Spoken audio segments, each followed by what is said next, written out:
nakaupot. Makaradol, Fred Padernos, Istorya Pakaradol! Hello, kumusta kayo? At bago tayo magpatuloy sa ating another edition ng ating Istorya Pakaradol, ay nais ko po munang i-shout out ang lahat ng mga dumarami ng mga audience natin dito sa Radyo Abantis JTV, dito sa loob ng ating bansa, ang aking kapwa mga Pilipino. Maraming salamat po sa inyo dito sa Region 8, sa buong Pilipinas at kung saan pa man. Kasama na dyan ang ibang mga kapwa natin, mga kababayan na nasa ibang bansa, nagtatrabaho. For example, mayroong nag-message na galing siya nandun siya sa Canada, nandun siya sa Qatar, nandun siya sa Switzerland, nandun siya sa Australia, yung isa Saudi Arabia. Lahat na. Maraming salamat sa inyo sa pagsubaybay dito sa ating balitaan dito sa Istorya Pakaradol sa Radyo Abantis JTV. At ako'y nagpapasalamat at ako'y mas lalong na-inspire na maghatid ng mga balita, ng mga mahalagang balita na dapat ninyong malaman at dapat nating tutukan dahil ito ay mga mahalaga nga na nangyayari sa bansang Pilipinas, kung saan kayo dyan ay meron ding pakialam dahil mga Pilipino kayo, na mahalagang malaman ang mga kaganapan. At ngayong araw, narito ang ating makaradol na balita. Kahapon kasi, ang day 4 ng impeachment trial sa nagpapatuloy na impeachment trial laban kay Vice President Sara Duterte.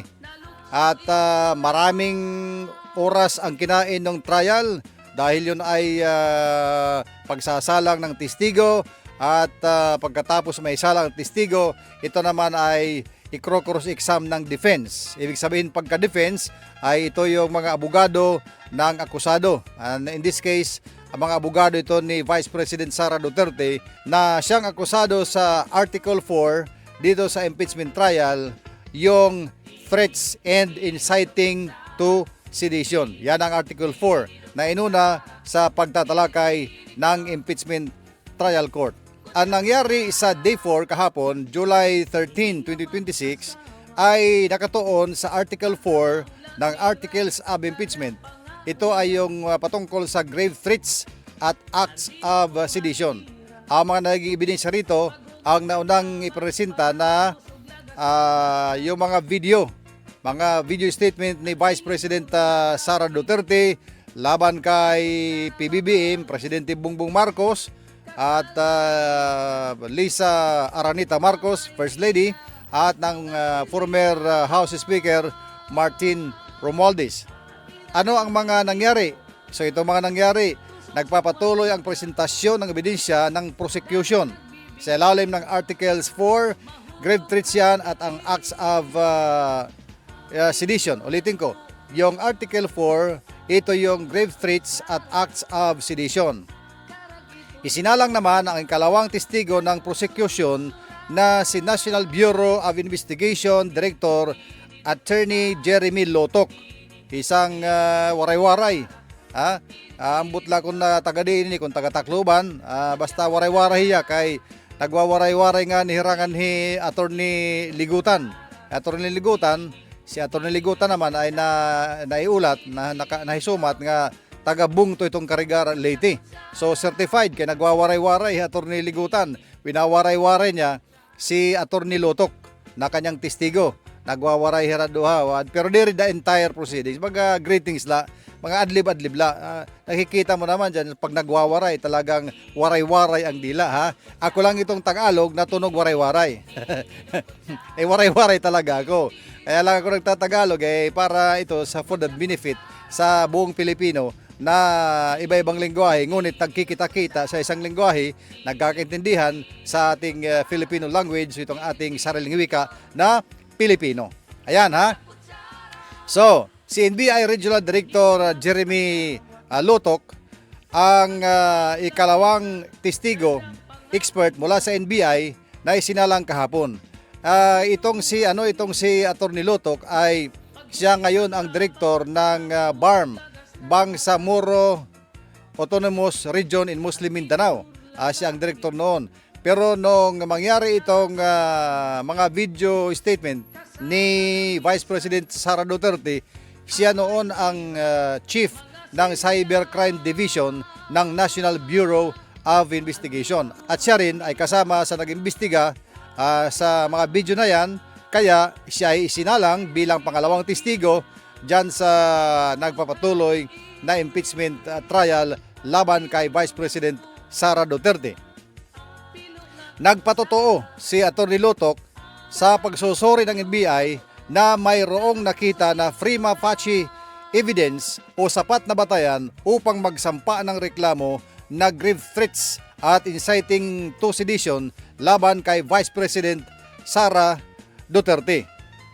At ayon sa testigo, ayon kay Atty. Lutok, hindi biro o simpleng pahayag ang mga binitawang salita ni Vice President Duterte at itinuturing ito ng NBI na tunay at seryosong banta laban kina Pangulong Ferdinand Marcos Jr., First Lady Lisa Araneta Marcos at dating House Speaker Martin Romualdez. Kaya naman, pagkatapos na mailatag ang kanyang testimonya, ay i-cross-exam na siya ngayon ng defense panel. Siya naman ngayon itong tatanungin ng mga abogado ng depensa. At ito ang nangyari kahapon. Na-cross-exam itong si Attorney Jeremy Lutok ng depensa. Kaya mahigpit ang cross-examination ng depensa na iginigiit na ang mga pahayag ay conditional. Ang sinasabing pahayag dito ay yung mga linyada ni Vice President Sara Duterte sa video, kay may sinabi siyang kung ako ay mamamatay, kung ako ay papatayin, mga ganon. Yung word na yun na kung, yun ang tinatawag nila na conditional. Conditional lamang at kine-question din ang ilang dokumento at mga technical na detalye ng investigasyon. Iginiit naman ay ganon talaga pagka depensa ka, lahat ng pwedeng makitang butas, lahat ng mga ipipresentang ebidensya, lahat yan ay sisilipin mo at hahanapan ng butas. Kaya nga defense ang tawag sa iyo. Pagka-depensa yan, ang trabaho niyan ay pasinungalingan yung witness. Pasinungalingan at palabasin. Palabasin na not credible ang witness. Palabasin na walang basya ng akusasyon. Palabasin na walang ebidensya sa mga ganyan na kung anumang kaso yan. Yan lagi ang trabaho ng defense. Kaya wag kayong magtataka. Wag kayong magtataka. Ganon talaga yan. Yun ang trabaho nila. Kontrahin ang mga ipinipresenta na mga ebidensya at mga testigos ng prosecution panel. Ayun, no? So, pagkatapos na yan ay iginiit naman ng prosecution na walang kinikilalang conditional threat. Walang ganun, sabi ng prosecution. Sa ilalim ng kanilang argumento at ang mahalaga ay ang impormasyong pagbabanta na ginawa ng isang mataas na opisyal ng pamahalaan. Ito ang tinitindigan ng prosecution. Humaba ang pagdinig, Humilaba ang Restorya kay damot pakarukarati. Humilaba ang Restorya, humaba yung usapan dahil maraming, sabi ko nga sa inyo sa una pa, parang mga karatista yan, nagkakarakarati dyan sa rasunan sa korte. Kaya humahaba, maraming objection, maraming mga ruling, maraming mga tanong, ganun talaga yan. Humaba ang pagdinig hanggang gabi. Inabot hanggang kagabi, inabtan kagabi. Nagkakabarabarahiwi na tuloy itong aking sinasabi dito, ng mga pangungusap at panaguri. Stilan nga, mahirap pala maging Tagalog, ngayon ko lang naalamagan, Ngayon ko lang naalamagan, mahirap talaga maging Tagalog pag hindi ka Tagalog. Pero sisikapin natin na tayo mga Managalog, kahit tayo'y waray-waray, kahit tulog-tunog waray, at kahit binabas tayo, hi, shout out mga, kahit binabas tayo, hi, shout out mga bashers.